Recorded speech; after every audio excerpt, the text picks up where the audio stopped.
नमस्कार। संसारमा हामीहरू जो व्यक्ति रूपले रहिरहेका छौँ, त्यो कस्तो परिणाम छ भने त्यो शरीर रूपले एक दिन मर्नै पर्ने, ढिलो चाँडो मर्नै पर्ने। आफू मर्ने बेलामा यो संसार त निस्सार रहेछ भन्ने यस्तो आफूलाई, हामी हरेक आफूलाई जो मृत्यु शय्यामा हुन्छौँ, हामीहरू प्रत्येकलाई यस्तो अनुभव निश्चित रूपमा भएको हुन्छ। अर्थात् संसार, यो शरीर संसार निस्सार अर्थात् सार रहित भन्ने यस्तो हामीलाई अनुभव हुन्छ। आफू बितेको समयमा, आफ्नो शरीर बितेको समयमा भने अरूको शरीर बितेको समयमा पनि यो संसार त वास्तवमा झुटो हो भन्ने यस्तो पनि हामीलाई अनुभव हुन्छ। अरू मर्दा पनि हामीलाई त्यस्तो अनुभव हुन जान्छ। अर्थात् संसार वास्तवमा निस्सार छ अर्थात् सार रहित छ भन्ने यस्तो हामीलाई अनुभव हुन्छ। तर यो संसारमा सार पनि छ। त्यो सार के हो भने आत्मा। संसारमा एकमात्र सार वस्तु छ, त्यो सार वस्तु हो आत्मा, जसलाई हामीहरूले आफू भनेर पनि जानेर अथवा नजानेर पनि यसलाई लिइरहेका छौँ। र हाम्रो सामान्य धारणा के छ भने आत्मा सत्य हो, आत्मा मर्दैन, आत्मा रहिरहन्छ, आत्मा हाम्रो स्वरूप हो। यस्तो हामीले यदाकदा यस्तो भनेका हुन्छौँ र यो वास्तवमा हो पनि। किनभने संसारमा एकमात्र सार वस्तु, लिन लायक वस्तु, ग्रहण गर्न लायक वस्तु, स्वीकार गर्ने वस्तु एक आत्मा मात्रै हो। अर्थात् जब हामी संसारबाट माथि उठ्छौँ, मृत्यु आदिको शरीरदेखि जो छ त्योदेखि जब हामी माथि उठ्छौँ अथवा जब गहिराइमा पुग्छौँ, हामीले संसारमा सार रूपमा आत्मालाई भेट्टाएका हुन्छौँ। अब यो हामीले जो भेट्टाएको जानेको जो आत्मा हो, यस सन्दर्भमा विश्वगुरु वेद व्यासले बनाएको यो वैदिक धर्म संस्कृतिको जो श्रुति वेदहरू, स्मृति गीताहरू र न्यायशास्त्र ब्रह्मसूत्र मध्ये जो ब्रह्मसूत्र बनाउने जो मौलिक रचना रूप जो विश्वगुरु वेदव्यासले बनाउनुभयो, अर्थात् त्यो ब्रह्म भन्ने वस्तु यथार्थ हो। त्यो वस्तु स्थितिलाई उहाँले यथार्थ चित्रण गर्नुभयो, यथार्थ रूपमा देखाइदिनु भयो, जसको नाम ब्रह्मसूत्र भनिन्छ। यसलाई वैदिक सभ्यतामा यसलाई न्याय प्रस्थानको रूपमा लिइन्छ। अनि विश्वगुरु वेदव्यासले जो ब्रह्मसूत्र बनाउनु भयो, ब्रह्म नामको जो ग्रन्थ बनाउनु भयो, न्यायिक रूपबाट, यथार्थ जान्ने रूपबाट, त्यसलाई त्यो 5000 वर्ष अगाडि बनेको ग्रन्थलाई यो पछिल्लो समय 1300 वर्ष अगाडि प्रथम जगद्गुरु शङ्कराचार्यले त्यसको व्याख्या गर्नुभयो, त्यसको टीका बनाउनु भयो। अर्थात् जो न्यायशास्त्र जो ब्रह्मसूत्र हो, त्यसको वास्तविक अर्थ यस्तो हो है भनेर फेरि सर्वज्ञ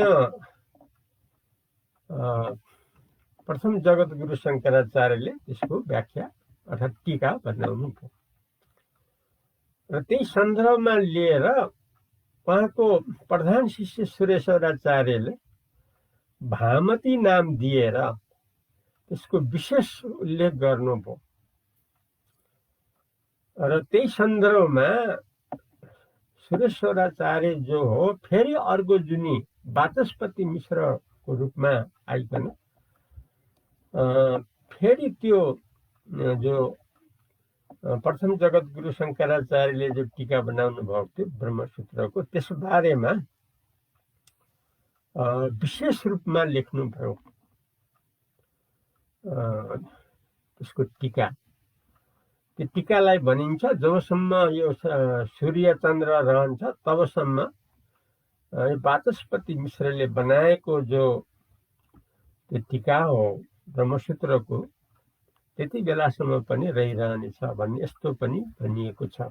अर्थात् यथार्थ उहाँले चित्रण गर्नुभएको छ।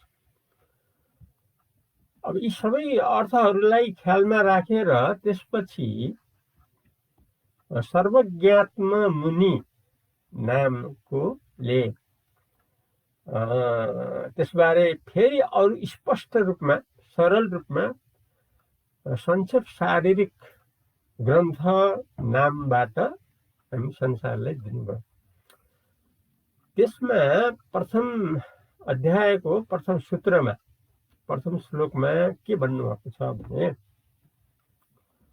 हामीहरूले जो आत्मा भनेर जानेका छौँ, अर्थात् संसारको सार जो आत्मा हो, अर्थात् हामी हरेकको जो वास्तव स्वरूप आत्मा हो, यस्तो जब हामीले निश्चय गर्न पुगेका हुन्छौँ, अर्थात् आत्मा मात्रै वास्तवमा सत्य हो, त्यही आत्मा वास्तव आफू हो, लिन लायक ग्रहण गर्न लायक आत्मा हो भन्ने यस्तो निर्णयमा जब हामी पुग्छौँ, अब यस विषयमा सर्वज्ञात्म मुनिले अगाडि के भन्नुहुन्छ भने, जो जानिएको जो आत्मा हो, यो आत्मा त ब्रह्मदेखि अभिन्न हो, ब्रह्मदेखि भिन्न होइन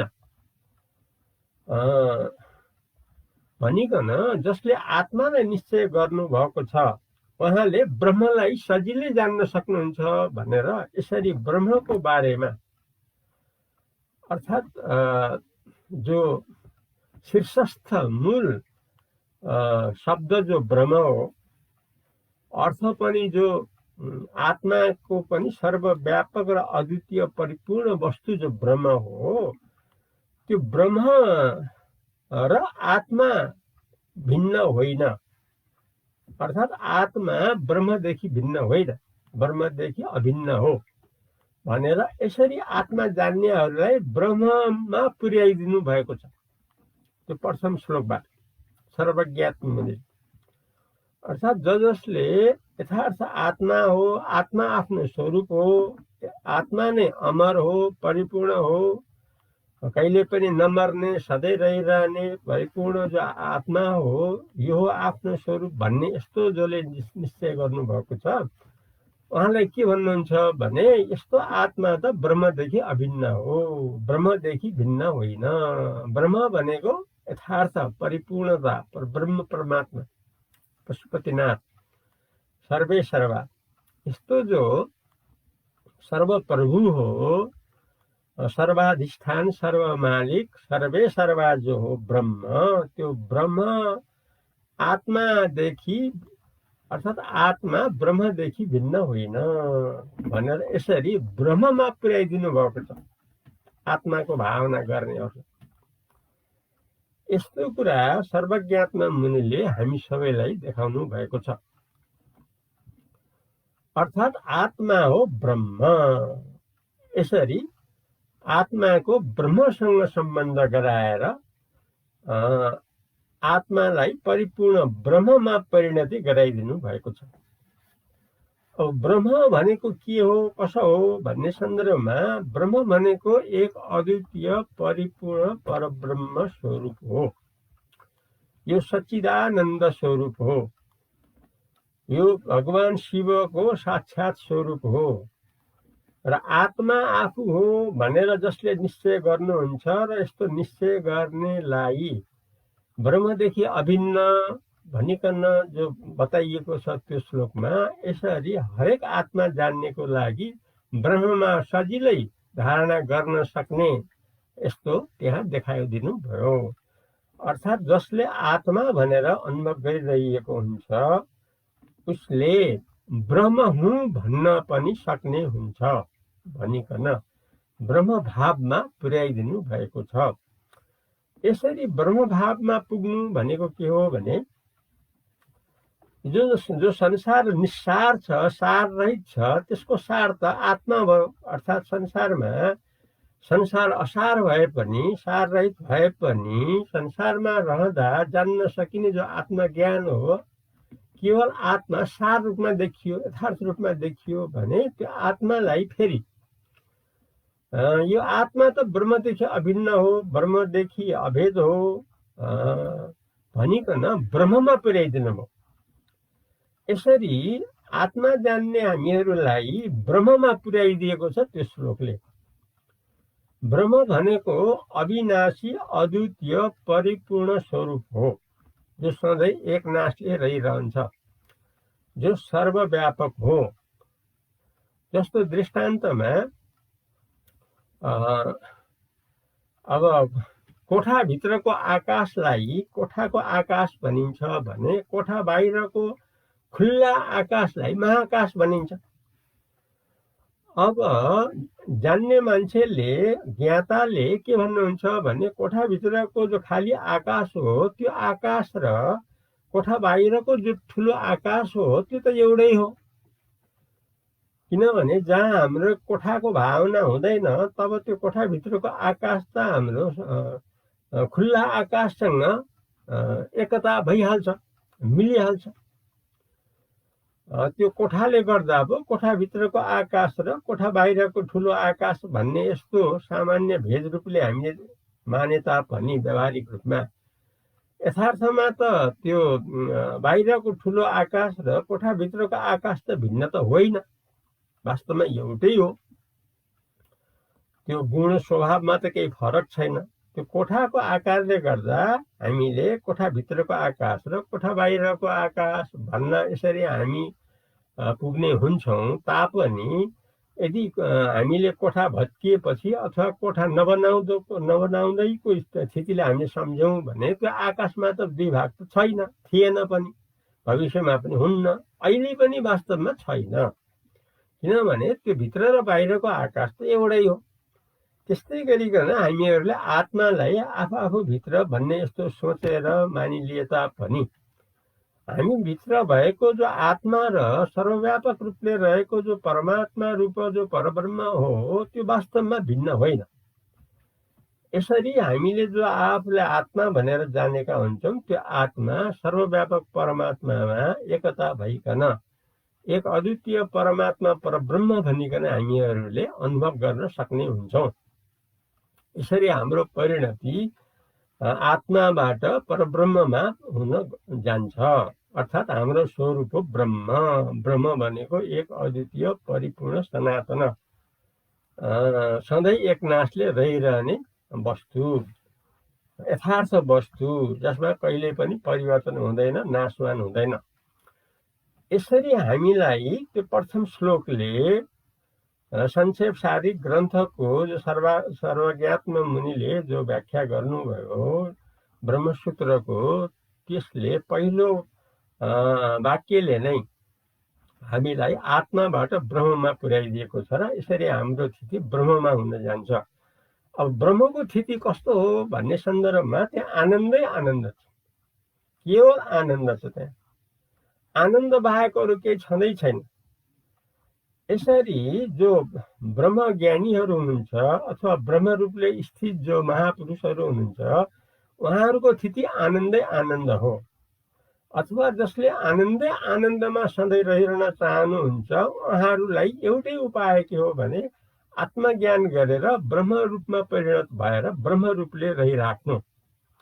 यद्यपि आफ्नो कामकाजहरू आफ्नो ठाउँमा छ, त्यसलाई यताउता गर्नु पर्ने आवश्यकता छैन, जो छ चलिरहेकै छ। तर त्यसको साथसाथै आफूले यथार्थ ज्ञान गरेर अर्थात् आत्मा हो भन्ने आफूले निश्चय गरेर त्यो आत्मा वास्तवमा ब्रह्म रहेछ भनेर ब्रह्म रूपले अनुभव गरेर हामी जब स्थित हुन्छौँ भने हामी सबैले पनि यसरी आनन्दै आनन्दमा सधैँ रहिरहने अवश्य रूपमा हुन्छौँ। किनकि एक ब्रह्ममा आनन्द सिवाय वास्तवमा अरू केही छँदै छैन। जस्तो दृष्टान्तमा भगवान शिव उहाँ चाहिँ ब्रह्म हो। उहाँको स्थिति के हो भने आनन्दै आनन्द हो, उहाँ सधैँ आनन्दमा हुनुहुन्छ। अर्थात् ब्रह्म स्तरमा जो हुनुहुन्छ ज्ञानवानहरू अथवा हामीहरू पनि जब ज्ञानवानको स्थितिमा पुग्छौँ तब हामीहरूको स्थिति पनि के हुन्छ भने केवल आनन्दै आनन्द हुन्छ सधैँका लागि। यति बेला पनि शरीर मरणको बेलामा पनि शरीरको मृत्युपछि पनि जहिले पनि जहाँ पनि जसरी पनि केवल स्थिति आनन्दै आनन्दमा सदाकालीन निश्चित रूपमा हुन्छ, यसमा कुनै शङ्का छैन। त्यसैले सधैँ आनन्दै आनन्दमा रहिरहनको लागि एकमात्र उपाय हो पहिले आत्मालाई निश्चय गरेर ब्रह्ममा भावना गरेर केवल ब्रह्म रूपले सदाकाल रहिराख्नु। आजलाई यति नै गरौँ। अब फेरि भोलि नयाँ प्रसङ्ग लिएर आउनेछु। तबसम्मलाई अद्वैत प्रदीपलाई बिदा दिनुहोस्। नमस्कार।